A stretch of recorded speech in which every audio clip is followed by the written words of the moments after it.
Good morning, everyone. Good morning. Good morning. Welcome. Welcome. We are so delighted that all of you are here today. And I must warn you that I am full of excitement because diversity and inclusion is my space that I am committed to. And I'm excited about our panelists. So, first of all, I am Bridget Battles, Manager of Diversity and Inclusion at Thomas Jefferson University and Jefferson Health. And today I'm here with my co-founder for the Philadelphia Diversity Consortium and manager for diversity and inclusion for the Pennsylvania Convention Center. So today we're in for a great conversation. It's going to be interactive. You're going to leave here today asking yourself now, really, is this the year of the Chief Diversity Officer? Listen, you're going to get some questions answered today. All right. And this is going to be one of those sessions that you're going to say, every time I see that Erica and Bridget are doing something, I got to be a part of it. All right. You're going to want to be a part, especially because we're giving you a preview of what's coming in 2021. We got some amazing things happening. So welcome. So now I'm going to turn it over to my co-host, Erica. Yes. Hello, everybody, and welcome. We are, like Bridget said, we are so excited to be starting this journey. We decided to form the Philadelphia Diversity Professionals Consortium in March, and we have been steamrolling right from there. With the support of Greg DeShields and so many others, we have been able to host a couple of happy hours where we were able to really connect with other diversity professionals. Who knew that a pandemic would hit, as we would also have this cross-section of social unrest and all of these other things that are melding together to truly make this a year where diversity professionals are an essential resource. With all that being said, I'd like to welcome now Greg DeShields so he can give some welcoming remarks. Good morning, everyone, and welcome to an incredible fall day. The weather is amazing. There's no humidity. I'd like to thank both Erica and Bridget for their vision to move forward with a conversation that is so incredibly important around issues of diversity and inclusion. As you know, I'm the executive director of PHL Diversity, and we in Philadelphia are certainly a city that has been challenged with the pandemic. But as you can see in our background, we're an unstoppable city. I have taken a lot of pride in terms of having the Octavius Cotto statue as one of my backdrops, because as you know, he was an activist in the 1800s and really died at almost the same place where his statue is, to ensure that Black people would get out and vote. And if there's one thing that I would say in the spirit of Octavius Cotto's is that you have to vote. I'm really thrilled that we are moving forward with this program. I think the conversation about chief diversity officers is so incredibly important.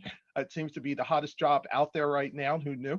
But I think that there's a lot of substance to it. The work that we do in DEI is not just, cover work, it's important work. And I think the conversation today will certainly dive into it.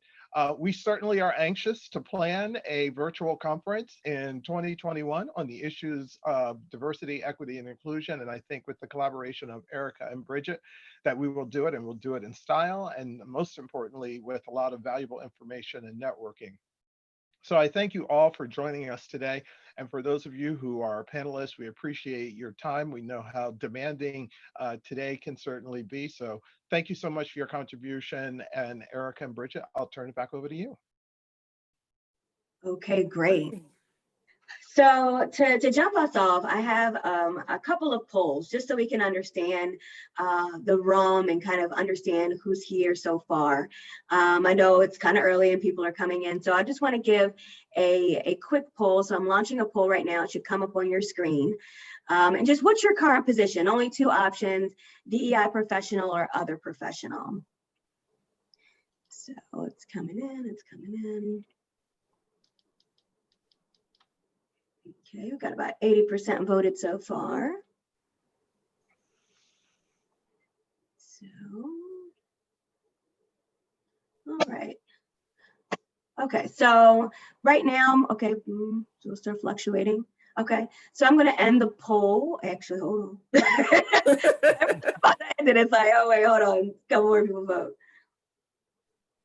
Okay, so I'll end the poll there.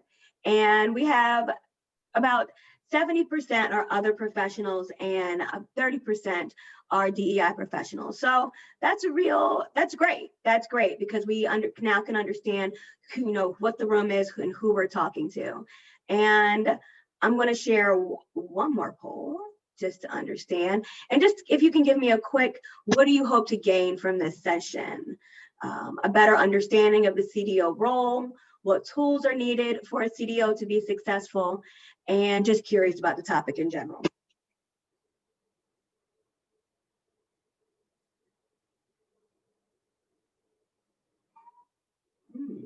Erica, it looks like the middle poll. What tools are needed?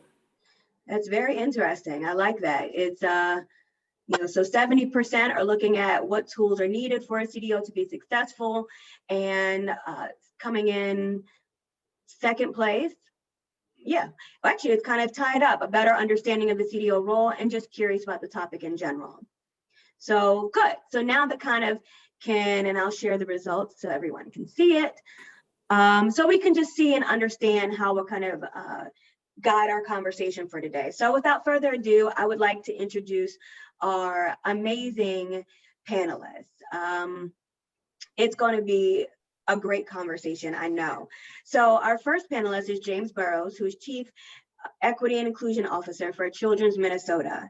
This is a newly created position at Children's and is designed to help the nation's 7th largest pediatric health system advance equity and inclusion in all parts of the organization.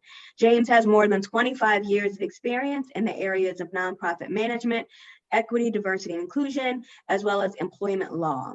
Most recently, he served in the office of Minnesota Governor Mark Dayton, where he was the state of Minnesota's first chief inclusion officer. James began his career as an attorney, holding faculty roles at Hamline University School of Law and the University of Minnesota School of Law. So welcome, James. Thank you. Thanks for having me. Good morning. Right. Second up, we have Kimberly S. Reed, Diversity, Equality, and Inclusion Strategist. And if you do not know who Kim Reed is, you will know today, and you need to follow her and understand how much of a powerhouse she is. And she's my soror. So as an award-winning international speaker, author, corporate trainer, and diversity, equality, and inclusion executive, nationally recognized thought leader, expert strategist, and advisor to some of the world's most influential organizations in global professional services, healthcare, financial services, consumer products, and pharmaceutical industries. A seasoned leader in transforming organizations into high-performing enterprises and challenging leaders to live without limits, with more than 20 years of HR, talent acquisition, and diversity inclusion experience. Welcome, Kim Reed. Are you on mute? Thank you. I'm excited for the conversation. Thank you. No problem. Great. And last but certainly not least, we have Alex Tittle. Alex most recently served as the Corporate Director for Inclusion and Diversity for Christiana Care in Delaware. He has over 22 years of professional experience as a thought leader and executive in operations, human resource, and education training. He began his work within the DEI industry in 2007, where he developed and implemented training programs for the underserved communities in Minneapolis, Minnesota. Alex has improved the diverse and inclusive environment within the federal, state, and county government level, sports and entertainment industry, and currently the medical healthcare industry. Welcome, Alex. Thank you, Erica. Thank you, Bridget. Welcome. We're glad to have all of you here. I'm super excited. Exactly. Erica, let's get this conversation started. I can hardly wait. Let's go. So, and if I'm remiss to say, happy Midweek, everyone. Yes. You know, this event is part of Philadelphia's 36th annual Midweek, and we are proud to be a partner. Thank you to Iola Harper's amazing staff for coordinating all of these different events. So we are just happy to be one cog in the wheel that is making Minority Enterprise Development Week a success for Philadelphia and across the country. So let's jump right in. So to understand the background and why we asked you all to join us, can you tell us something unique about yourself, but then how did you first enter into the diversity, equity, and inclusion space, and why? It's like double Dutch. Are we going to take turns? Hey, who's gonna jump in? You know Who's what? gonna jump in? Let's go in order of how I call you. Let's go James, then Kim, then Alex. Okay. Cool. And see, I thought we were gonna go with the first, which is the AKAs. That's what I thought we were. We'll start with the last. But the reality is we always start with Omega, so you know how that goes. There we go. Oh, y'all, it's gonna be one of those mornings, y'all. It's gonna be One of those mornings. So something unique, something unique besides liking the hop. Let's see. I got into this kind of work, diversity work, kind of by accident, and I got into it by DJing and doing events around music. So I do music production. I've done concert promotion. I've done DJ for like 20 years as a side hustle, in addition to being a lawyer. Mm-hmm. But I began to see a lot of different people from different walks, spaces, and places who did things differently, and how music brought them together. How inclusion was about a sound. How inclusion was about a vibe. How inclusion was about multiple races, multiple people coming together. So what's unique about me, music drives a lot of the things that I do, and it drove a lot of the work around diversity and inclusion as well. And it helped me better understand that there's a common ground we all could find, whether it be in policing, whether it be in inclusion, whether it be in training around racism, and that music helped me find that common ground. So that's something unique about me. Concert promoters, DJ, diversity professional. I love it. Kim? I know we look like the Brady Bunch. I love it. I know. So no, I'm so happy to be here, ladies. Thank you so much for having this very important conversation and relevant conversation. I work with an array of companies. I'm blessed every single day to be able to work with global companies, some of the most iconic brands in the world, and also nonprofits and companies that are just doing good work and making great contributions to the world we live in. Um, you know, I have been focused on this space for some time. I spent time in corporate America first. So I was inside first and, inside, and now being on the other side of the table, sort of speak. It is very interesting, the race to the finish line of diversity that companies are doing. But although, and I don't say that in a negative, I'm very encouraged by the level of awareness that we now have or should have had, which I'm sure we'll talk about. But just to say something about me is that I am deliberately an advocate to ensure that women and people of color not only have a seat at the corporate table, but they have a trajectory to the E&C suites of the organizations that they work for because they deserve it. So that is my work. It always has been. And it seems like it always will be. And I'm excited about that. So I'm excited about the conversation today. Excellent, excellent. Well, again, I echo Kim and JB's sentiment. Thank you, ladies, for this opportunity this morning. There's no better place to be but in a space where we have like-minded individuals who are fighting for people who appear to be voiceless in many cases, or in a space where we're trying to influence folks to even the table. When I say even the table, I'm talking about leveling the playing field and providing opportunities for folks in influential positions to open doors for folks who are looking for those opportunities, as Kim mentioned. A little bit about myself that that Erica didn't mention. I'm 10-year Army vet. So my work around government and that type of thing was in a space where I felt as though there were very few officers that looked like me, meaning officers, people who made decisions. And when I found myself in roles where I was able to speak up for folks who weren't in the room, because I was the only person of color, I was the only Black man in most of those rooms. I was able to exercise my right, exercise my privilege, and hopefully open doors for folks. And that was inadvertently because I was a military intelligence officer and I was an Army officer, but I really wasn't in a D&I or DE&I space. It wasn't until I got out of the military where I started working in education and found myself in a position where I was advocating for underrepresented communities in Minneapolis, where I said, you know what? I eat and sleep and drink this stuff. This is something that I really feel passionate about, something that I can do effortlessly, because I know us as people of color, especially on this panel, we find ourselves in positions all the time where we're always speaking up for folks. That's just inherently in many of our DNA. So this is where I started driving. And when I started driving in this direction, that's when people started paying attention. Department of Transportation, the Minnesota Vikings, the NFL, government organizations, and the like. So I found benefit in that regard, but it gave me the space in place where I was able to speak up and be respected, and also open opportunities for folks, leveling that playing field. So that's a little bit about me, a little bit about my background, but more importantly, more so about my passion and my desire to stay in this work. Yeah. Erica, I just wanted to say this because I'm listening to James and Alex. We're chameleons, right? We have fun and we talk about our divine nine, and we also talk about business in being champions in this work. So I think that as we can venture into the conversation today, there is a lot of being that chameleon right? Because as an advocate in your organization, it is extremely important that you also are able to pivot the conversations if you need to.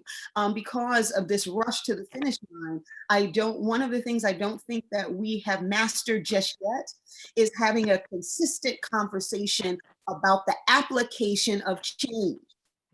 We're talking about this, we're having these great conversations, and I appreciate us doing it because we have to.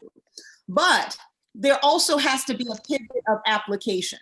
And that is also a part and a responsibility of the folks that you have joined today in their organization. So I just wanted to say that after, hearing Alex, in the relevancy, especially of this conversation, I think we also have to talk about application. Mm-hmm. How are we going to move the needle, even though we're talking about the role of the Chief Diversity Officer, but it is a role of collaboration.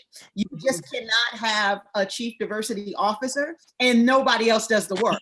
You can't do that. It won't be sustainable, right? So I'm going to be quiet, but just wanted to make sure that, we laid the foundation of why we're having this conversation, and also why it's going to be very important for the call of action and the application to start to happen within organizations, especially our global organizations and our national organizations that have very strong voices in this space and have the ability to hire talent, women and people of color. And by the way, there are very talented people of color in the world. Yes.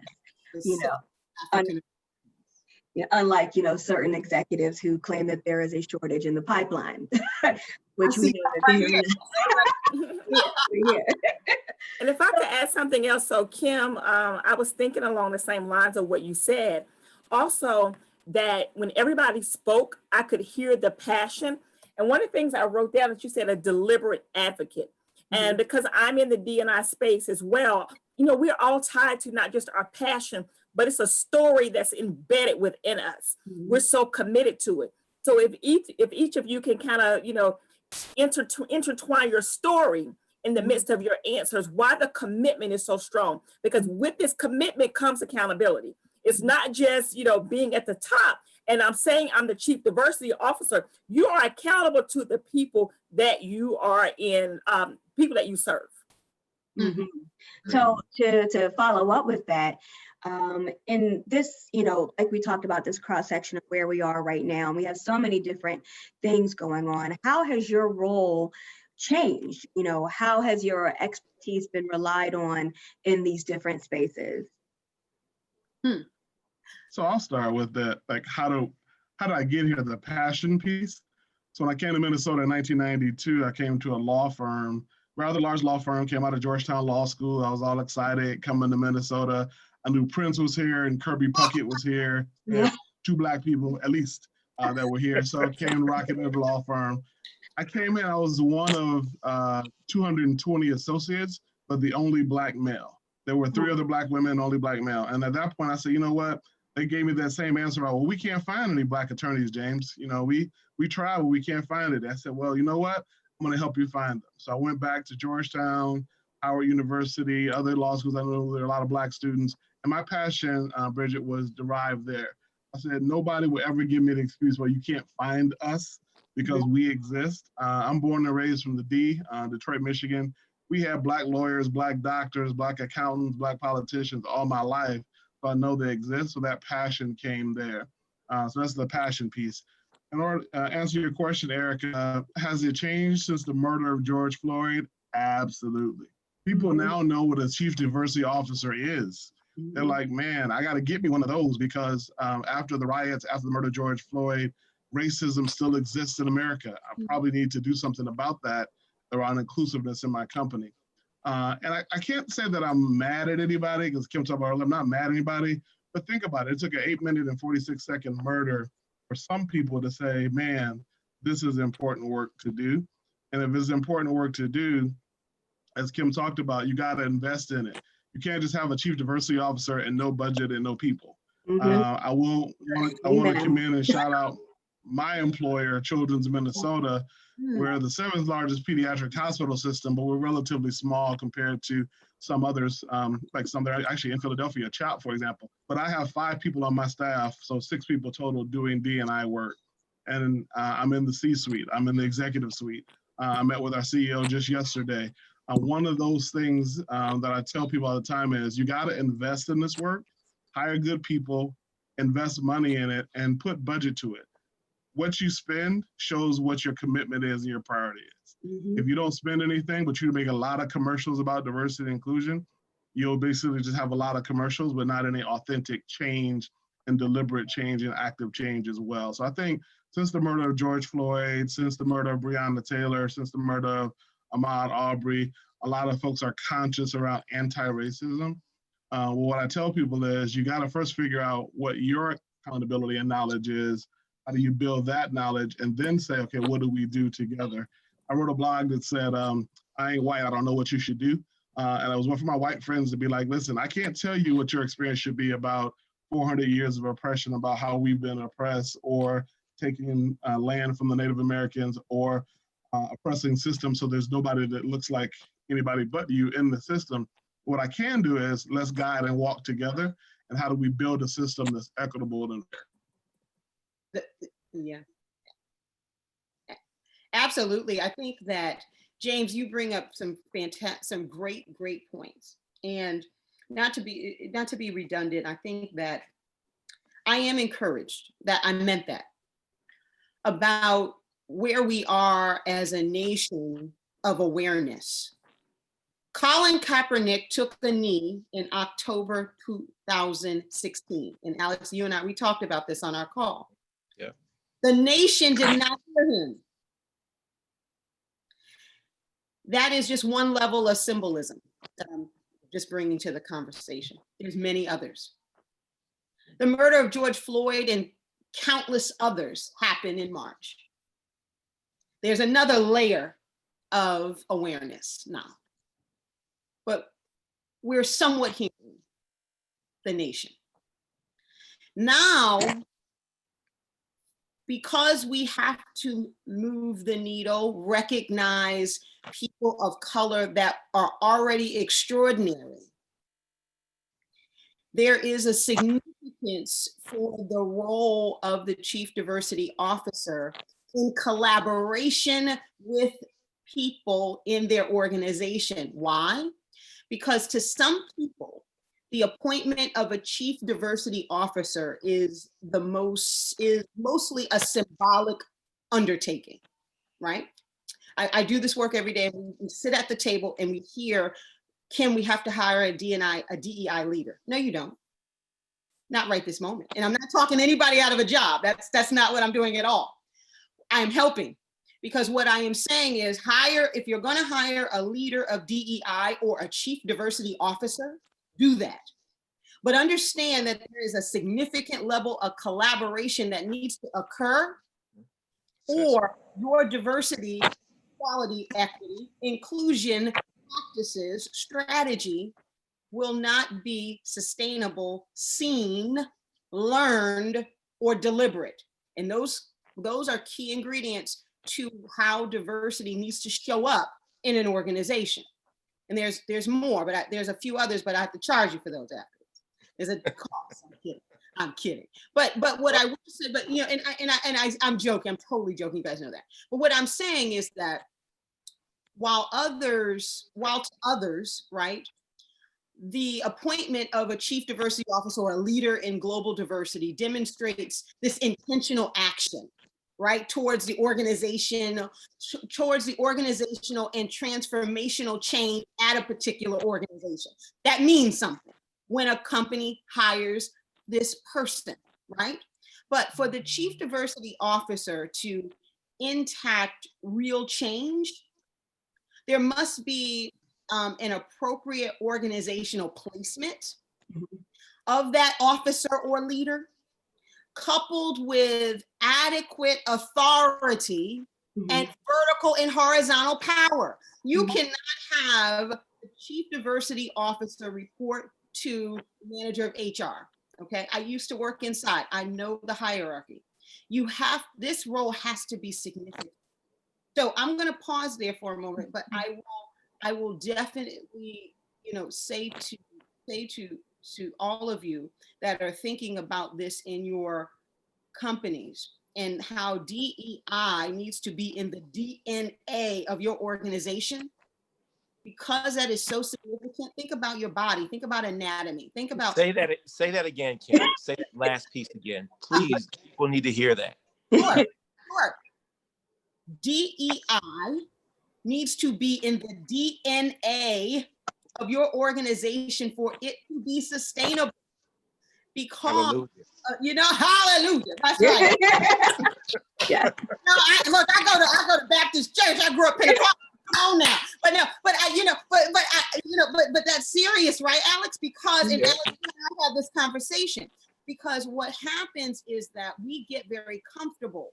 And that we think about the anatomy of your body, right? You need everything. You need your blood. You need your heart. I got to pump. You need your spleen. You need your liver. I'm not an MD, but you all get where I'm going, right? Yes. So you need all of that. So why wouldn't you need all of that in your organization? And a lot of folks are asking how, right? And we'll talk about that in a moment. But I wanted my brother Alex to comment as well. But we have to talk about the application, no question about it. But I do think that the diversity officer and a leader of DEI in an organization is paramount, no question about it. Alex, there's actually a question in the chat that I think I would like you to Go ahead. to hone in on. It's like, where do you recommend dollars should be invested? My previous employer put a lot of dollars into training, but didn't change the demographics of the population or change the culture. And since you did a lot of work around training, can you speak to that? Well, definitely, Erica. And I think Kim and JB know this as well. And we talked about this in our little discussion earlier this week or last week. Training isn't where you start. Training definitely isn't where you start. I think that a lot of organizations, they lean in with, okay, we got to start checking some of these DEI boxes because employees are upset. Employees are angry and we don't know what to do. Well, the first thing we try to do is educate our majority populations about what's happening in the organization. And the first thing that comes to mind is what? Training. Unconscious bias part 1, part 2, part 3, and then a doggone book club like we talked about earlier, right? And then before you know, we're trying to force feed information to voluntary populations in our organization. So let's pump the brakes for organizations before we start doing that. Let's talk about the true investment. James Burrows just mentioned earlier in his critique that you've got to have a structure. You've got to have a P&L, a budget for it. So as business leaders, the first thing you do before you submit a budget is what? Conduct an analysis, right? You conduct an analysis. You have to do an assessment, right, Kim? You have to conduct an assessment about what is needed in a DEI program to start. So before you start thinking about hiring a DE or CDO or chief diversity officer, or D&I director or manager or a professional, you need to conduct an assessment of your organization, figure out where the pinch points are in your unique organization. So for a medical organization, may need a different structure than a IT organization or a retail organization. Every organization is relatively unique. So you need to conduct an assessment first and foremost.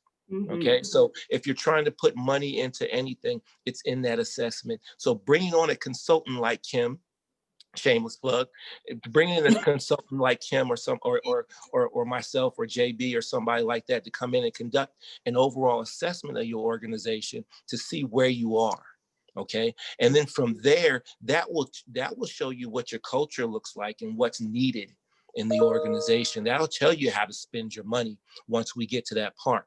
So for me to sit down and give you the list of things that a assessment will go into, I wouldn't do that because that would be taking work from the consultants that are in the room. But the bottom line is that's where you need to invest is in that true assessment of who you are as an organization.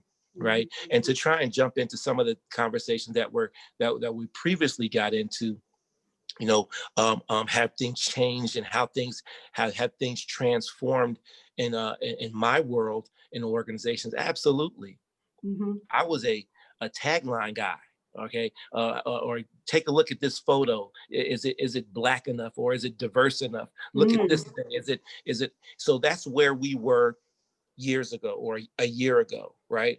But after May 25th, 2020, as you said, James, 8 minutes and 46 seconds, we were tied to a television set and watched the annihilation of a body in Minneapolis, Minnesota. We couldn't walk away. So everyone feels like they have to do something. So we can no longer claim ignorance. So yes, training is important, but we need to, as James had mentioned, we need to encourage our white brothers and sisters in other communities to do their own journey, to conduct their own journey in understanding the Black experience. Because this Black experience, and I say this intentionally, Black experience, because it's unlike any other person of color in our country, and in some cases, most cases, the world. So we have to really be intentional about that. We're not ignoring other populations, but addressing the challenges in the civic and civil unrest that we're dealing with today. We must, I repeat, we must address the Black experience. And that's where your anti-racist conversations, the book club, Ibram Kendi, you heard of him, you know, those kinds of conversations come to bear. For some people, they want to bring in Robin DiAngelo in her white fragility conversation, because that's an even place to meet people. But I'll conclude by saying that when you develop your approach in that unique development, you're addressing three types of people. The first kind of person are people like, Erica, Bridget, who are woke. They understand it. They understand the challenges inherent in our country and our institution, right? So you got that type of person. The second kind of person are the well-intended, and I really see it's bad and it's painful, but I got a job to do and I really don't have that much time to devote to it. You got that kind of person. And the third kind of person is that real project that you need to work on, which is, I don't see where there's a problem. We all have the same realities, and we all have an equal opportunity to get to the same spaces. And they don't realize that systemic racism is apparent in our country, in our world. And so you have to, when you build a program, when you conduct an assessment, you have to uniquely create it based on the levels of those three types of people. So just to kind of hop around a little bit, just recently it was announced by the president that critical race theory is not a thing, and that, and people are trying to, think about, oh, well, should I pull back on my training?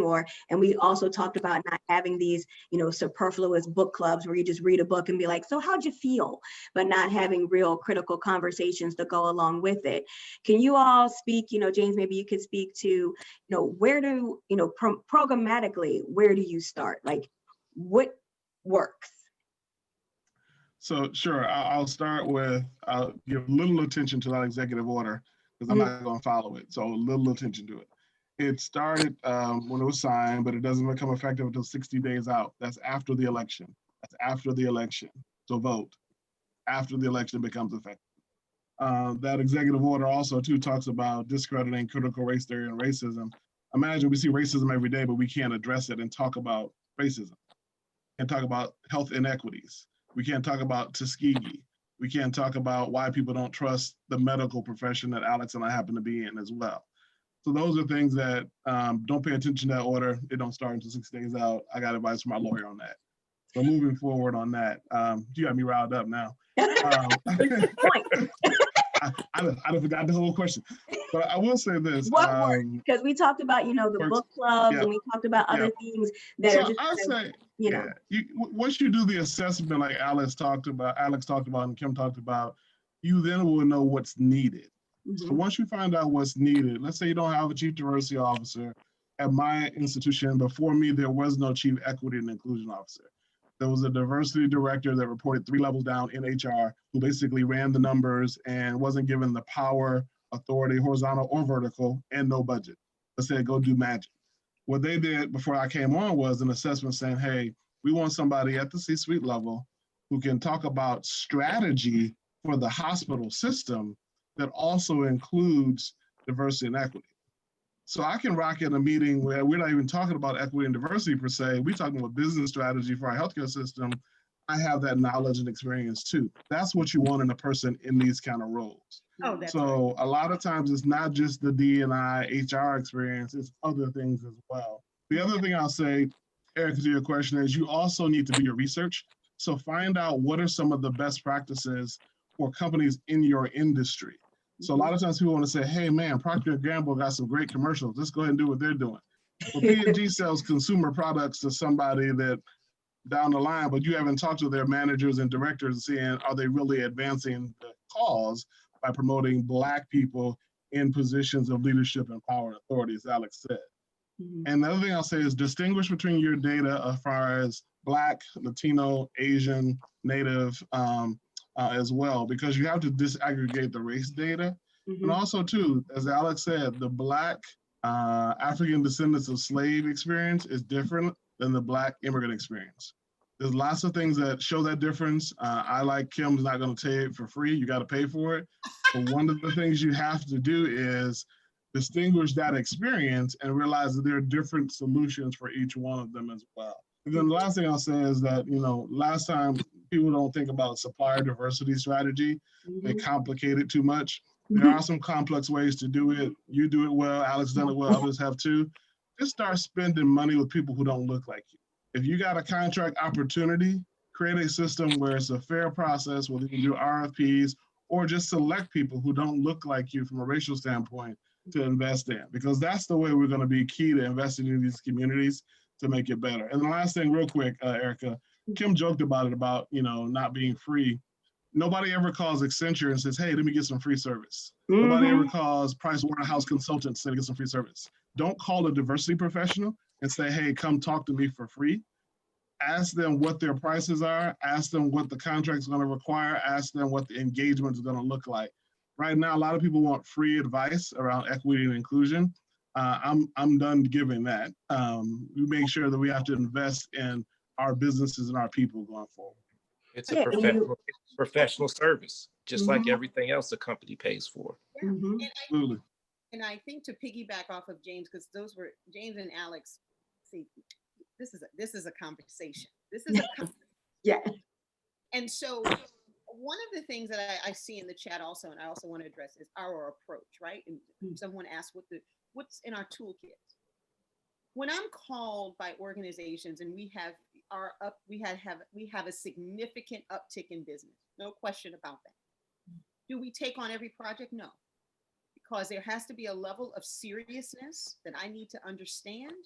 And there's going to, not even just from an investment financially, I'm talking about after we go into the organization and we develop what they need, or whatever the scope of work is our work in partnership going to outlive us?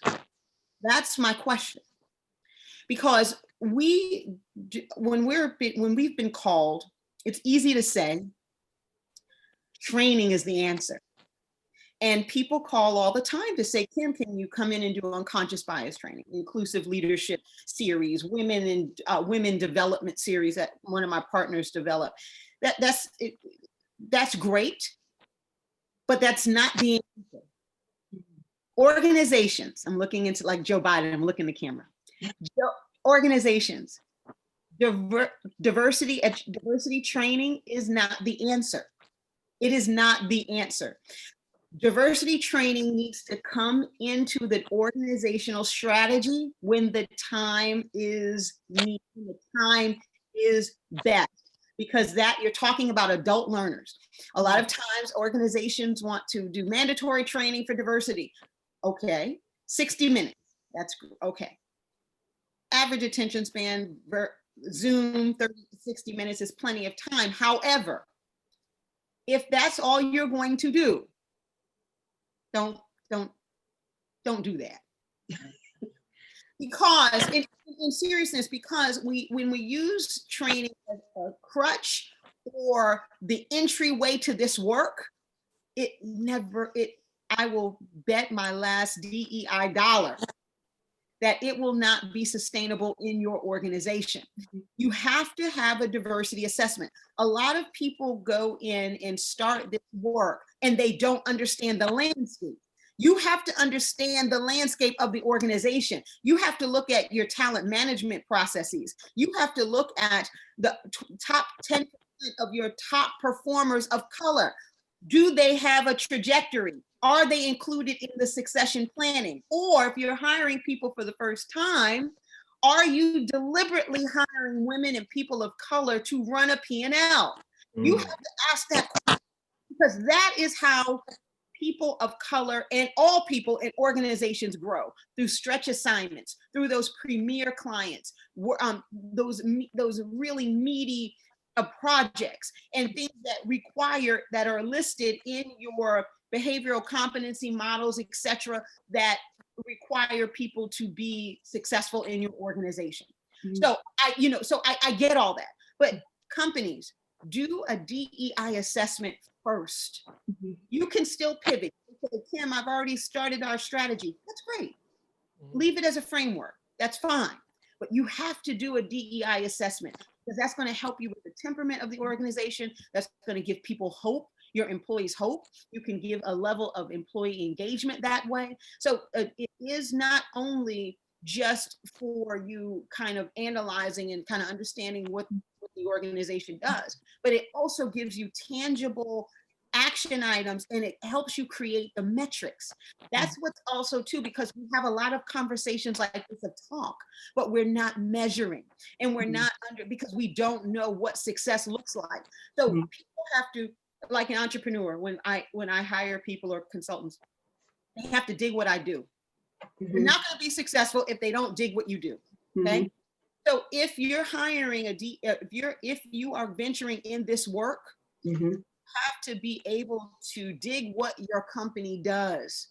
And so what I will say in kind of the final thought on this piece is that diversity, the diversity leader, what we're talking about, is in some ways, this embodiment, right, of diversity.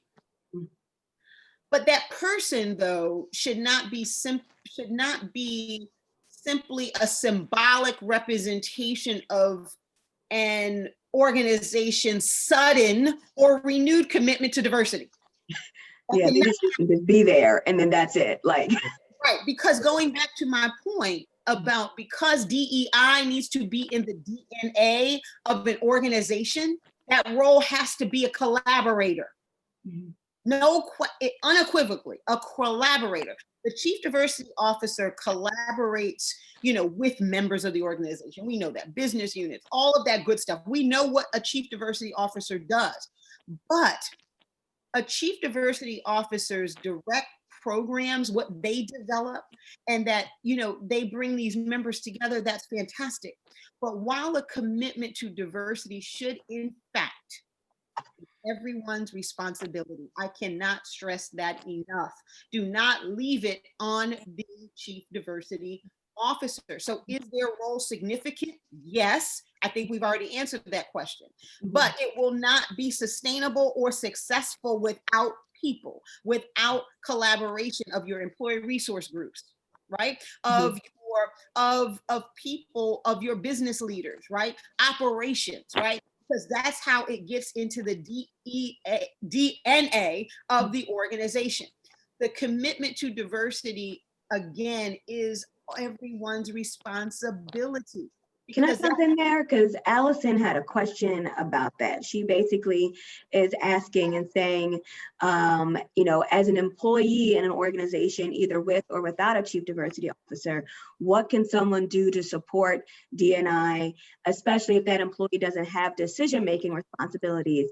But then also to Jason's point, how long can you be patient in that organization? So you're not a decision maker and these things affect you.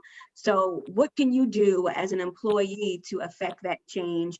And how can you be patient, and how long is that trial period? How long should that be? Erica, can I add something else too, Kim? Can you incorporate as well? How important is transparency? because, you know, we're talking a lot about an assessment. And I think transparency is important. So can you cover that also in your answer? Sure. So I'll do that first, because the DEI assessment is internal. That is not public knowledge. We're conducting 4 right now. And every DEI assessment is not the same, because every company's issues or developmental areas are not the same. Some companies are very successful in what they're doing. PwC, I used to work for them. PwC they are doing it, right? Deloitte doing it. These are companies that I've worked for, and I know the inner workings of them. A lot of our clients, they are doing excellent work. They just need structure around it and rhyme or reason to it, right? So the transparency of the DEI assessment, companies are willing, what I am seeing, companies are willing to be transparent, no doubt about it. They are, because they have to be now, right? And there's a sense of urgency in the nation that requires them to be. That's a big difference. There's a sense of urgency in the nation that is requiring people to be transparent and to conduct the DEI assessments, to know how are you going to know how to chart the course, right? So that's very important. But there's a specific role that, you know, that the chief diversity officer and us, right? Because it's collaboration. You know, you have to motivate the organization. You have to galvanize, you know, this institutional community, right, towards shared diversity centered goals and missions. And I see in the chat, because my brother James said, you know, there's scorecards. Absolutely. But again, there are many tools out there, but you've got to have them in sequence to ensure sustainability. You all can you could throw a diversity scorecard, a DEI assessment, training, building a great strategy, blow it up, put it back together. All of these things you can do. But if you're not doing them in sequence and deliberately for change, and deliberately hiring people and developing people of color in your organization to manage, to sit at the C-suite table, what are you doing it for? So I would ask a poll, Erica, because one thing you said, one thing we're talking about, which is a huge collaborator in organizations today, and they are undervalued and underdeveloped, and they get a bad rap, are employee resource groups. Your organization, ask the poll, how many people are involved in their ERGs? Or you can put it in the chat. How many of you are involved in your company's ERG? Or do you have them? Or do you have them? one? Yeah. Right. And if you do have, so I'll ask it this way, right? Alex, that's perfect. If a company has an ERG, if your company has an ERG, how many of you are involved? Okay. If you do not have an employee resource group, and my line sister's on Chiquita, listen, you've never heard of it. I will tell you all to Google employee resource groups and their importance. But I want you to don't just Google employee resource groups. Google employee resource groups and their importance, because we can have a lot of information that means nothing. You have to make sure that your employee resource groups, I know I work with companies that have 8, that have 1, right? If your company has 0 and you're thinking about it, don't try to do 8, do 1. and start out with women, because that's the most inclusive type of ERG you can start with. Okay. So, I just put the poll up. So if everybody could respond back, do you have an employee resource group? Yeah. And so some people have employee engagement groups that I think that's fantastic. Any type of affinity group that, you have, like somebody put employee engagement committee, other things, like if you have something. So we're coming in, we're about 40% voted so far. So I think that kind of connects to the answer around what can you do if you are not, if you are in a position where you don't have that authority, asking the higher ups, like Alex and James, did you want to speak to that portion of it as we kind of wait for the results to come in? Sure, you have the authority, you have the power, you just don't know it. Right. Your power and authority starts with you make a conscious decision to come to that employer every day and use your skills, talents, and ability to make them money. If you inform your managers and company that you don't believe they're doing enough in a space that's important to you, you can make that decision through your power. Say, you know what? This job is important, but these values are more important to me, and I'm going to consider leaving your company, leave your company. Companies don't want to have a long list of people leaving their company because of that. A lot of companies do. Kim alluded to it earlier, the Wells Fargo CEO that said we can't find Black people because they don't exist in these companies, the positions we're hiring for, caught hell from that statement. A lot of people move their money out of their organization. Now, what will really help is if Children's Hospital, Alex's company, the Philadelphia Convention Center say, you know what, that's not something we want to believe in. We want to move our multi-millions out of that particular company because of the values they don't espouse towards equity and inclusion. So you have the power as an individual contributor. You just have to make sure that your value is seen. The other thing is too, I say those employee resource groups, make sure that when you create them and start them, that they have a business focus. So I've seen employee resource groups that have the holiday spirit, meaning during Black History Month, we got the Black Employee Resource Group, Latino History Month, we're in now with the Latino group. We serving some food, we doing some ideas and culture, and that's it. Now, it doesn't mean that you can't do those things, but you have to leverage that as an individual contributor to say, how can I impact the business as well? We had a decision that we're making today that we're going to announce to employees around, do we keep Minneapolis cops in our hospital system in Children's? Because remember, George Floyd was murdered 12 blocks from where my office is and our hospital is. We have MPD off-duty cops that work for us. We said to our employee resource groups, we want to hear from you. What are some of the things that are troubling you about this decision if we keep them or not? How can we make a difference if we do keep them and it looks different? They were important parts of that decision that was being announced today because we valued their business acumen about how we should do business with our community and our patients, and we value them as employees. So you have a lot of power as an individual employee. You may not know it yet. And if your employer says, well, like doing that, you can walk and go somewhere else. And by the time they try to look around and have no more recruits, no more people look like you, they have lost a growing opportunity to recruit people who look like you as well. So embrace your power is what I'd say. Advocacy. Advocacy is a skill, right? Yes. And everybody doesn't have it. Some people are afraid to utilize that energy at work. And one of the questions I saw in the chat, some people are afraid to use it in their inadvertent areas like school and things of that nature. Their kids, high school or middle school or what have you. People have to learn how to use that advocacy skill because you do have a voice. You do have power, whether you see it or not.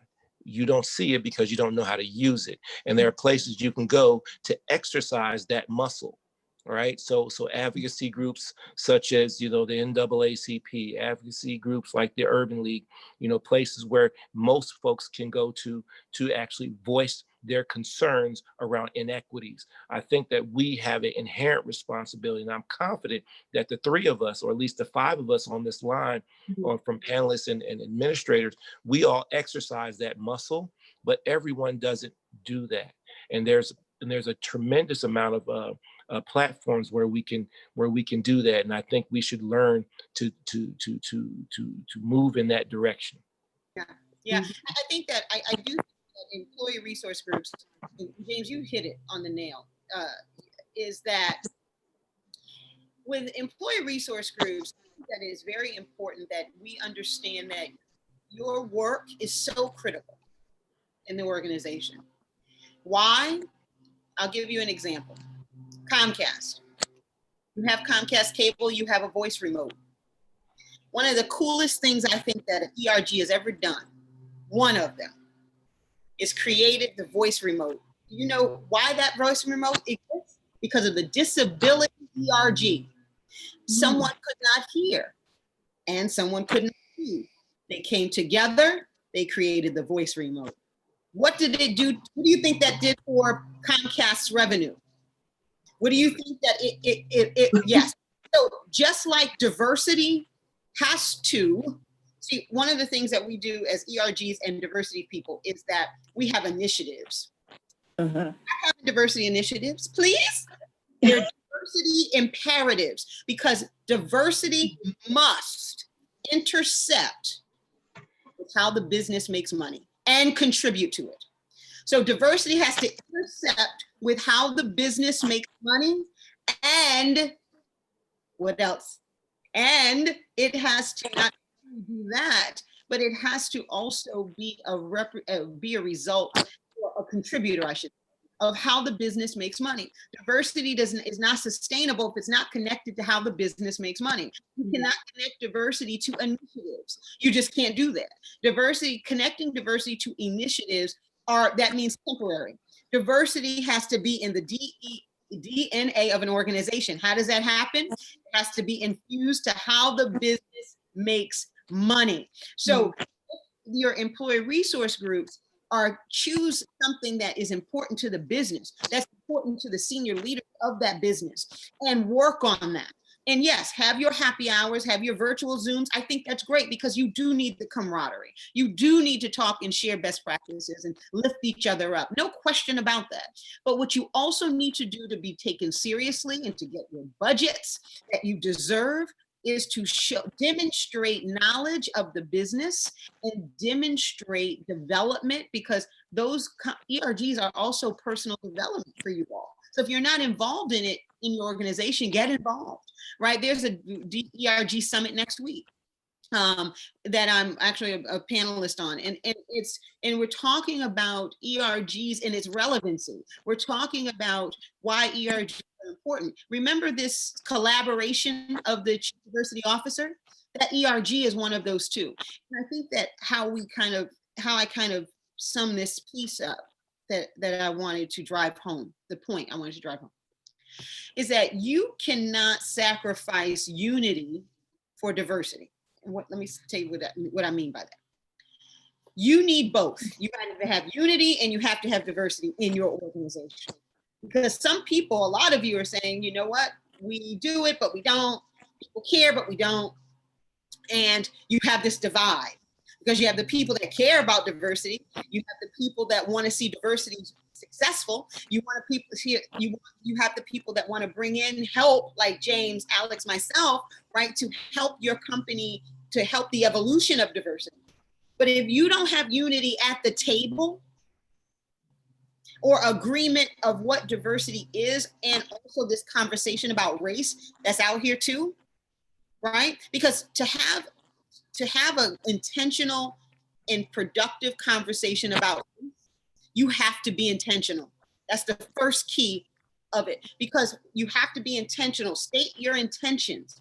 That's what happens in organizations today, is that we're having these conversations, but we're not stating our intention.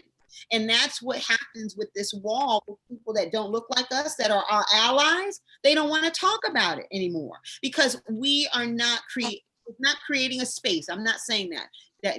Please don't get me wrong about that. You all know how I feel about this. The nation now is hearing us. 400 years, we've ignited this generational trauma and pain. That's what you see now playing out in the news. That's what you see in organizations today, where there are African Americans that feel that they are not enough, or that they are feeling like they're not being sought after for the extraordinary that they are, because we're seeing that being played out. So yes. Can we, because there's actually another question that actually speaks directly what Kim was talking about, and is saying how can you speak to the organizational tendency to define diversity in an increasingly broad manner, and how that affects the focus on issues impacting African American inclusion? So a lot of people, we understand that diversity, equity, inclusion is an umbrella, and even understanding like terms like BIPOC kind of lump all people of color all together. But how do we get, can we speak to the organizations and how they have a tendency to be like, we do diversity, we have this, women's group, and but it's like all white women that are being, in this group and are the leadership roles and, doing all these things. Can we specifically speak to African American inclusion? James, did you want to touch on that? Sure, I'll talk about it. One of the things I think your company, as you're setting this up, make sure that you disaggregate your data. So as you collect data on diversity, you disaggregate it by race, by gender. If you collect LGBTQ status, do that as well. If you collect gender identity status, do that as well. But make sure you disaggregate it, because when you need a diversity strategy, let's say that you have quite a few Latinos and your percentage of people of color number then is going to be higher, but you have no Black people or no Asian folks. Unless you disaggregate your data, you won't know what strategies you should use to address that particular population. That's one. The second is use that data to drive your strategy. So if you're going to recruit in the Latino community and you say, I'm going to go to all these HBCUs, I'm going to go down there and recruit and get me some Latino folks, you may not get as many Latino folks. You get a lot more Black folks. HBCU is historically Black college university for those. Those are things that you need to do, develop your strategy. Measure, measure, measure, and hold accountable. Once you disaggregate the data, you got to measure it on a regular basis, say, what percentages do we have in the areas and what gaps do we have? What some companies tend to do to hide this is they put white women and people of color in the diversity category, and there'll be 30% diversity with mostly white women. You can't do that. That's disingenuous to do that, and it doesn't help you drive forward. The accountability piece is in our operating plan that our board uses to evaluate me and other C-suite executives. We have a percentage goal for hires. 34% of all of our hires across the board will be people of color. 3.4% of our attrition reduction will be for people of color. Right now, people of color leave at a 19% rate, white people leave at a 13% rate. We're trying to reduce the people of color one by 3.4%. We have a goal for engagement. We want to increase the goal of engagement for our employees of color by, I think it's 4%. The reason I know these things is in our operating plan that goes to our board, and it's related to my bonus. It's related to my CEO's bonus. It's related to everybody in the C-suite bonus. So people paying attention to it, please, they're like, yes, James, what do you need for us to be successful? Because when we hit this goal together, we from a financial standpoint hit it. And then people in our company say that it's important to us, and our board has said this is important to us by putting it in our operating plan. Now, if you're gonna put in an operating plan, that means you're gonna invest in it, you're gonna commit to it, you're gonna hold people accountable for it. And each of them, I mentioned in the chat box, each of our executives will, they don't have them yet, have a scorecard for all of their departments. And their departments will see, well, this manager is doing this manager is doing this, and this manager lost 5 people of color during this particular time as well. Same thing, you need to do that for supplier diversity. Measure in your departments who's spending money where, and that measurement goes to that accountability piece as well. But it has to start with disaggregating your data. I'm so sick of companies saying that they're doing great in diversity and they have a lot of white women in leadership. Don't get me wrong, white women are important. There's gender diversity in white women, but it's not Black, Latino, Asian, Native American as well. The other thing I'll say, this is just Alex? True underrepresentation. Exactly. And the key is too, and this is my pet peeve, so I'm just gonna say it. I don't use the term BIPOC because if it said IPOC and it didn't include Black people, we'd be up in arms. We'd be like, what? IPOC? Why are you gonna just put me in people of color?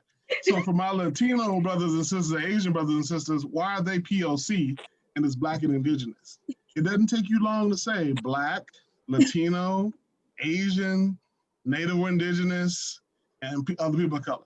Say those words, because when you marginalize people with language, that continues on and it becomes people of color. You got to disaggregate and have solutions related to a population you're trying to address. In 1988, the federal government identified the Disadvantaged Business Enterprise Program, right? What they did was they identified women in the Disadvantaged Business Enterprise Program for the federal government. What that did was it took the advantages that were set up for Black people in the 60s, 70s, and it transferred that advantage to white women, where that space that used to be 100% shrunk to 20% for Black people and 80% for white women, whom of which took advantage of that program. Now, every other of those acronyms that JB just mentioned take advantage of these programs more so than Black folks. True underrepresentation is what I'm talking about. My father would always say this: if you're not at the table, you're on the menu. Okay. If you're not at the table, you are on the menu. So bottom line is this: if I'm not in the C-suite, friends, family, if I'm not at the C-suite, if I'm not at the table where we're making decisions, I'm going to be sitting around on the bottom of the floor, scrapping and scraping for the crumbs that the people who are wheeling and dealing at the table disregard. And so that what happens is the BIPOC, the PDP, the POCs, the others are sitting on the floor fighting each other for the crumbs on the floor versus navigating the real opportunities at the table. And that's really where equity takes place. And we have to really change the conversation around that. So supplier diversity is a key part of the DEI program that I think that really transcends the conversation. I'm really, really excited to hear Kim say that, you know, DEI has to be within the DNA, because I always talk about DEI being woven into the fabric of every aspect of the organization. So as we look at the majority, and I think Bridget, you and Erica sent out a link that talked about how to select a DEI professional. And I saw the percentages about what attributes those DEI professionals bring to the table. What I've noticed, because I had relatively been in the market for DEI roles for the past 6 months or so, the majority of these roles, whether it be Kaiser Permanente, whether it be Uber, whether it be Saks Fifth Avenue, they're all looking for DEI professionals to sit underneath the Chief Human Resources Officer. Yes. Can you speak more about that, Alex, and that journey? Sure. So as I talk to these folks about how they want to navigate this position and where they fit, well, you'll work under the human resource officer, but we'll work you within the confines of every other area within the organization. My dad would always say this too, you know, I tell you this, one of my good friends would say, this is probably a little crass, but I'll say it anyway. I'm an old prostitute. I don't need no pimp. Okay. I know you said that. So the reality is this. Look, you're going to use me in this capacity to do all the dermal level stuff, such as say that right. The dermal level stuff, such as training, book club facilitation, ERG guidance, and that type of thing. That's just the dermal level. But when we're talking about the cancer that is the cancer that is racial discrimination, gender discrimination, what we're talking about is really getting to the core of that. And that's through that assessment. That's in really getting to the bottom of people being marginalized, right? So as I've gone through this content, so I've been in a very privileged position where I don't need a job. I've got one, right? So, and all of us in the DEI space are under fire right now. People want us. That's why we're having this conversation. So we got to pick of the litter. We got an opportunity. We have a ton of opportunities. So I had an opportunity not only not to turn down opportunities, but also to try and guide and mentor some companies on why you're doing this. So I'll call it out. There's a company that builds residential homes out in Miami, Florida, that was considering me for the role.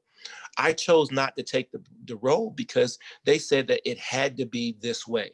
It had to be under human resources, and we're going to place you about 3 levels down inside of human resources, where we're going to really parse out what we want you to do and what we don't want you to do, right? So basically what people of color, what women, what veterans, what disabled individuals, what all marginalized communities have been experiencing, they want to do to this role.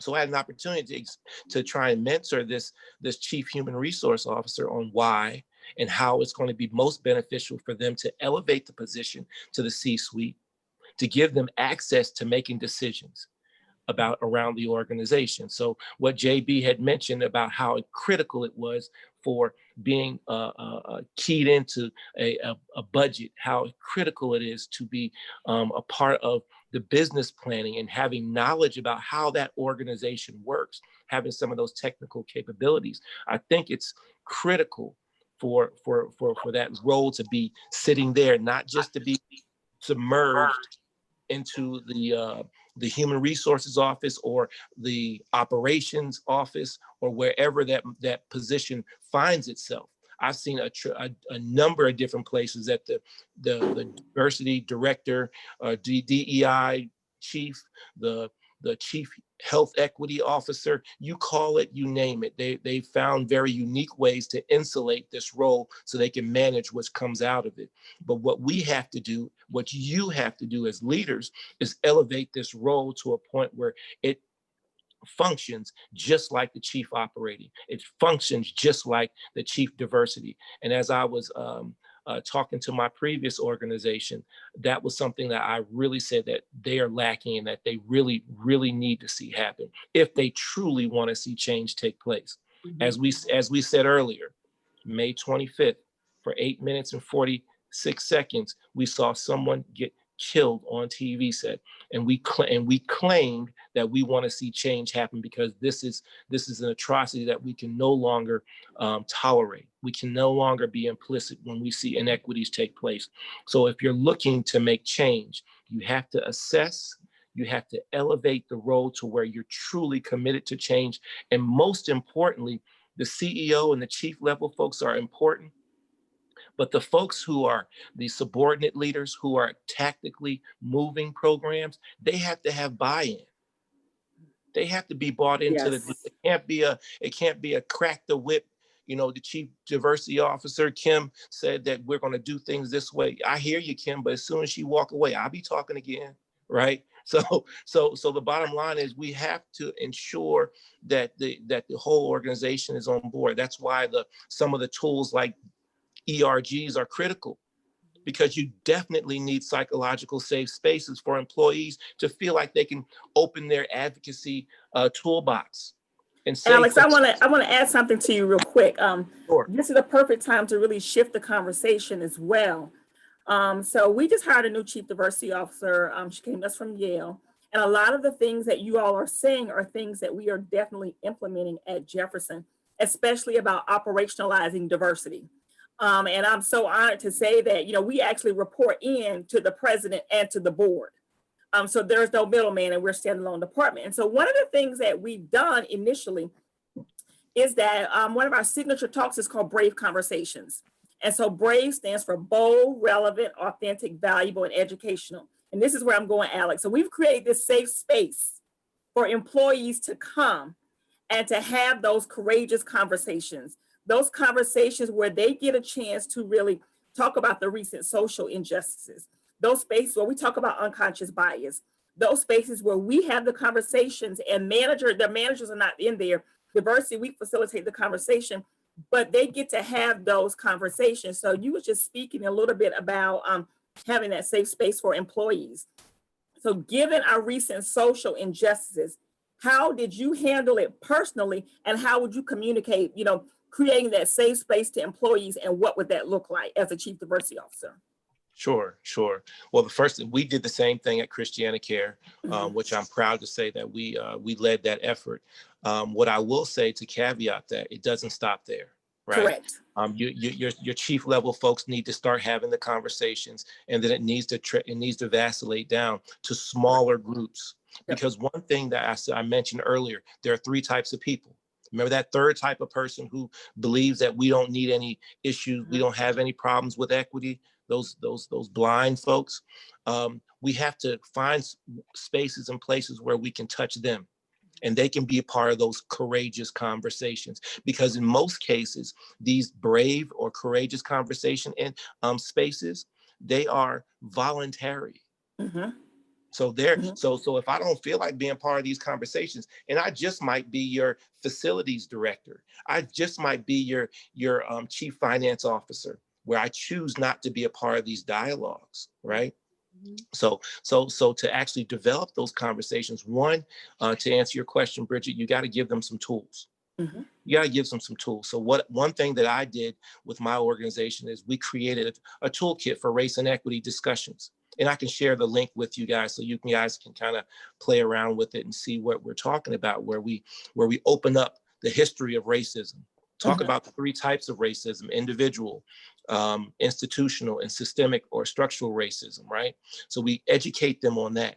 And then we give them some other tools to actually go off on their own and start to research, because it's an individual journey. Everyone's not at number 1, number 2, or number 3. So we encourage people to go off on their own. Yes, we have options for book clubs, Kim, I'm sorry, but we have that as well, because we want people to start engaging. We don't lead with that, sis. Okay, We don't all right.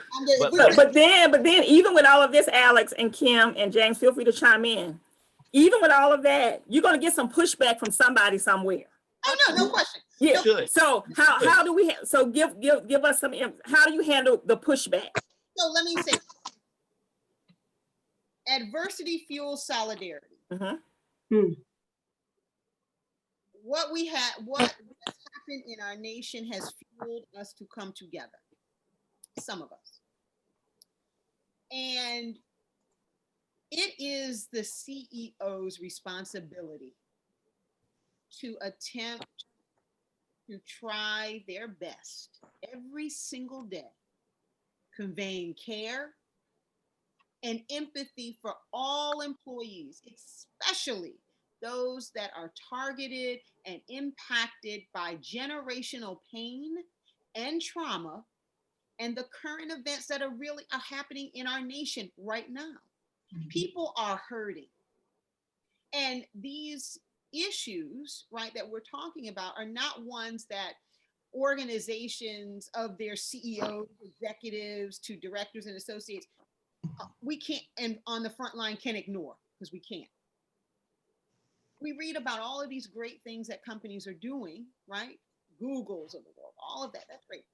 That's wonderful. And all of their amazing statements that are out. Okay. But here's what I challenge every healthcare organization, every financial institution, every B2C business to consumer, is you also cannot forget who fuels the dollars of your organization, and that is the communities you serve. So if you also have to look at the diversity multidimensional, because if you do not emulate to some degree on what who's buying your products, right? Your C-suite does not mirror. I'm not saying that it has to right now. I'm not suggesting that. What I am saying is that we have to be deliberate on that journey, right? And I think it's just going back to what we're saying, that, you know, I love the fact that Jeff Bezos, one of my Link sisters, to his elite roundtable. His elite roundtable is what he called it. She was already extraordinary, already making millions of dollars for the organization through her practice. She should have already been in the elite circle. So, you know, I know that I'm moving over here and over here, but I think it's bringing the conversation back to the focal point of the chief diversity officer cannot be the only person, but also you cannot talk about, here's the other thing we do when we get to the table. We talk about all these programs. Stop. You've got to speak the language of senior leaders. Senior leaders do not get initiatives. I hate to hurt anybody's feelings. Stop talking about initiatives. Senior leaders do not care about initiatives. What they care about is business imperatives. And if you cannot speak the language of how diversity relates to those things, then you are wasting your time. Because some people who are at the table that look like you and me, or that don't look like you and me, don't care about this stuff. I heard it. I'm sitting at a round table. I'm sitting at a client, not a round table, client. And it's the senior leadership. And we're talking about, because I sit with them to talk about their budgets as well, because, you know, you have to make sure that you have enough financial stamina to do this work and do it right. So we were talking about this, and the chief financial officer, 2 seats from me, he whispered very loudly out. He definitely did not intend for me to hear that, or the chief HR officer. He said, "I don't even care about this stuff." Wow. He said, and so, but that's not a shock. Because there are a lot of people, and this is not making this negative, it is making it real. Because if we don't understand the reality of diversity, you will not be able to make change. and you won't be able to help your company make make those hard turns in in tough waters. So the last thing I will definitely say about this is that CEOs, you want your CEO, you want senior leaders to understand that diversity brings a variety of new perspectives and experiences to the organization. And that DEI helps the organizational thrive by boosting innovation and revenue, attracting and retaining talent, and very attractive to inclusion of focused customers. That's the equation. If you have that equation, you will stall in your diversity efforts, or they won't happen at all. Right? My healthcare agencies, and my brothers can speak to this too. You serve people in diverse communities, some that do not have good healthcare, or is non-existent. Diversity has something to do with that. What is the organization doing in all of their grandiose initiatives? What are they doing for the communities they serve? So you have to make sure that, with these DEI councils, DEI organizational statements, strategies, the employee resource groups, your assessments, but you have to fully understand that the organizational developmental areas for empowerment and for company-wide imperatives, because it has to, again, be a collaboration of all of these things in this nice diversity ecosystem for diversity to be sustainable and successful. And some of you said, Kim, we can't engage, and it's hard to engage people, or how do we even get into this work? Well, it's not getting into this work. It is and it is. And what I mean by that is, I started in my corporate career, and I couldn't imagine my life not doing this work, right? Because of the importance of it. But I want every diversity practitioner or pre-diversity practitioner that's working on it. You have to make sure that this is what you want. Because there are times that you are going to have to walk away from the table, not to compromise your values. There's going to be times that you have to walk away from the table because you are not treated with the equality. I'm not talking about equity, with the equality that you deserve. And there is going to be a time that you're going to have to stand for something that is unpopular. And that is race in this country. That is having the great forums. I have facilitated a quadrillion. I'm educated, but I made that word up. A quadrillion forums, right? From 800 people on a Zoom to 25 people on a Zoom, to have this conversation about race and gender. And Black people, don't be angry about you being Black, because what's going to happen is that tone in your soul is going to come across in every conversation, and then you're going to be labeled the angry person that can't have a conversation about race or diversity in their company, and you will never be able to move the needle, because you have to understand, you got to make that separation. There's Martin Luther King, there's Kim Reed, Martin Luther King, there's type of power, but then also there's Kim, goes back to William, that's a business thinker. And if I want to institute change at our clients and the organizations that I serve, there's a certain navigation that I'm going to have to do. Sometimes I'm not going to like it. But if the end result is to ensure that more women and people of color have a seat and have a trajectory to the E-suite, then that's what you have to do, because people depend on it. Oh my gosh. This has been like so good. Like I don't want to end, but we're down to our last 4 minutes. Yes. Yes. Yes. Like we're down to our last 4 Oh. minutes. So all right. Oh my God. This has been like amazing. I told y'all, listen, anytime you see anything that the Diversity Consortium is doing, you want to be a part of it. All right. So our last 4 minutes, are we going to have closing remarks from our panelists? And I'm going to go ahead and say my thank yous now. Thank you everyone who joined us today. Thank you, James, Kim, and Alex. We appreciate you all for sharing with us your knowledge, for sharing with us your time, and most importantly, showing us your heart today. So if someone asked me today, what color was your heart? I would say red, because today you have given us nothing but love. I wouldn't tell my sororities, I'm talking about love. Yeah. No, I love.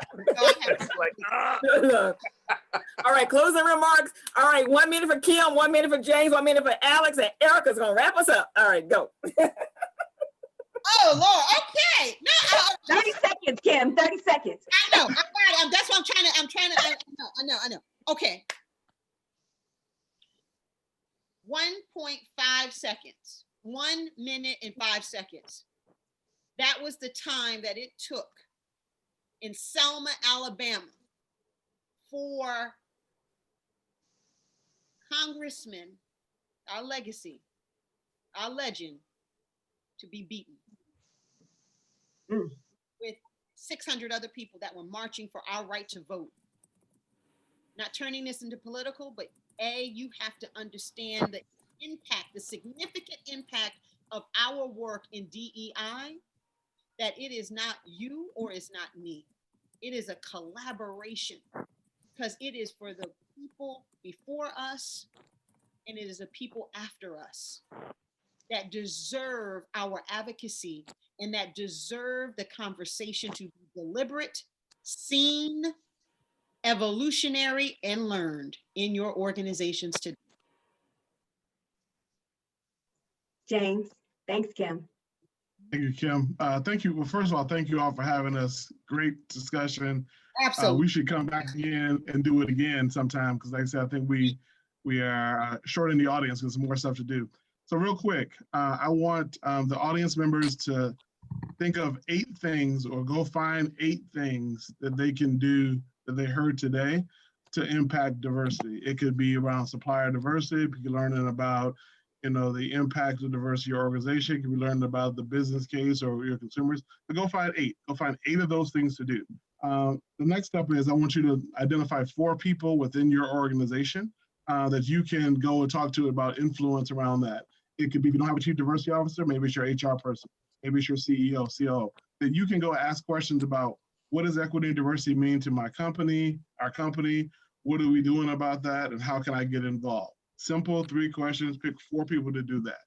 And then I want you to take 6 concrete things that you personally are going to work on yourself, within yourself, to say, you know what, I'm going to be a better advocate for inclusion. I'm going to make sure that we measure stuff within my department. I'm going to make sure that I have people accountable to me about that we're going to do great things in diversity and inclusion. So you're going to do 8, 4, and 6. If you don't know what 8, 4, 6 means, I want you to go back and watch a video with 8 minutes and 46 seconds, and then take from that these tangible things to do something about it. Don't just feel sorry for people. Don't just feel sorry for George Floyd.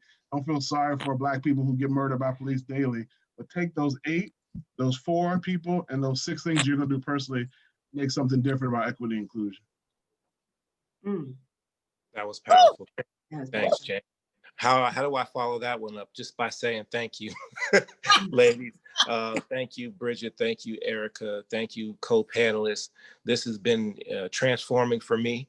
If I were to just offer some advice for CEOs, for leaders, for folks in companies across the region, is take care of yourself. Yes. So self-therapy, leaning on therapy, your own personal mental health is crucial. There's no way in the world will you be able to advance these causes if you don't have knowledge of self, and you don't have good, strong you don't take good, strong self-care of yourself. So those things are critical. I talked to one of my colleagues and friends, Resma Menaking, and I know James knows him as well. He wrote the book, My Grandmother's Hands. That's a book around racial trauma and the experiences that we as people of color experience, particularly Black folks, experience at the hands of police, experience in the corporate world, experience in period. And I think it's a key reading that everybody should take time to invest in, but more importantly, invest in yourself. Figure out where you are in your own personal journey. All right, everyone's not at the same space. These are custom suits that we tried to pack into an hour and a half. These are custom suits that we're trying to help you develop. This isn't going to Brooks Brothers or Kohl's, whatever your floats your boat, and getting something off the rack. This is actually you going in, finding you a tailor and customizing this suit for you and your organization specifically. So this is an intentional effort that each of us have to be on, whether it's you as a leader at your organization, you as an aspiring CDO, or you as being a practitioner in this work that you are passionate about. And I also like to leave the fact that every person of color isn't your disparity or your diversity whisperer. Okay, just because they're a chief marketing officer or they're a director for communications and they're Black or they're brown doesn't mean that they should be the one that gets elevated to the CDO role. All right, they don't all have the capabilities. As you heard my colleagues say, there's a lot of pain that comes into this work day in, day out. Trust me, there's not a day I don't go home or come off of the Zoom meeting and I'm not full, but I have to deal with it. And we all have to deal with these circumstances. So I just encourage you to take care of yourself. Seek therapy. There's nothing wrong in that. It's a medical practice that is not utilized by the Black community as much as it should. And I want to encourage each of you to take care of yourself. Yes, absolutely. Be kind to yourself. No question. Yeah. Thank you so much, everyone. I know this has been, we had an hour and a half and I was like, oh, we're going to have, enough to fill it. And I knew that we would with such an amazing panel. We had a revival today, okay? We had a revival. We had 3 preachers all in one day. And I had to take a picture. Come on, panelists. So because this was great. But just to let everybody know, I put a number of resources in the chat about, what is a diversity inclusion officer roles, learning more about the CDO role to understand. So please educate yourself on the role. I am also reading My Grandmother's Hands, and my new book that I haven't started yet is Cast. I'm so excited about reading this, and I hear it's amazing. So educate yourself, read. Thank you to PHL Diversity. Yes. For even understanding that the Philadelphia Diversity. Thank you, Greg. We love you, Greg. We love you, Greg. We had an idea, and Greg has been nothing but supportive. And absolutely. PHL Diversity to partner with us to promote the Philadelphia Diversity Inclusion Conference. And this is a preview, because when we have the conference next year in 2021, watch out. So thank you. Say it again one more time, Erica. Yes. Watch out. Listen, we're putting out all the stops in 2021. Yes, Erica, you all are, it's commendable. Thank you for your passion. Thank you for your compassion. Thank you for your power. Because and I put in our in the chat as well, our LinkedIn group. So when we have more stuff and doing more things, all of that information will be updated in there. So I'll also put the link to our group in there. So what were you saying, Kim?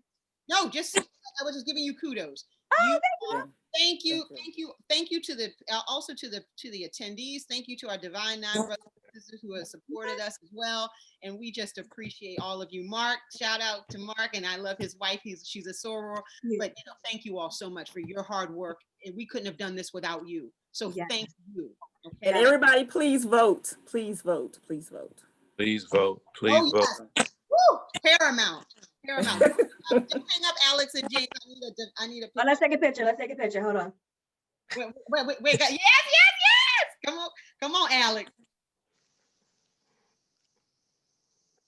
Love it. All right, send that to send that to Please, please send that to everybody. send that to everybody. Bye, everybody. Thank you Bye, so thank much. you. Thank you. I Great appreciate job, it. Angela. All right. Great job, Erica and Bridget and Thank you. and James and Kim. Really appreciate the opportunity, and I'm looking forward to next time because we got to keep this thing rolling. Yes, No, we Yeah, do. absolutely. Here. no question. Thank you all so much. I Thank love you you. so much. Take care, Bye, folks. everybody. Bye. Bye.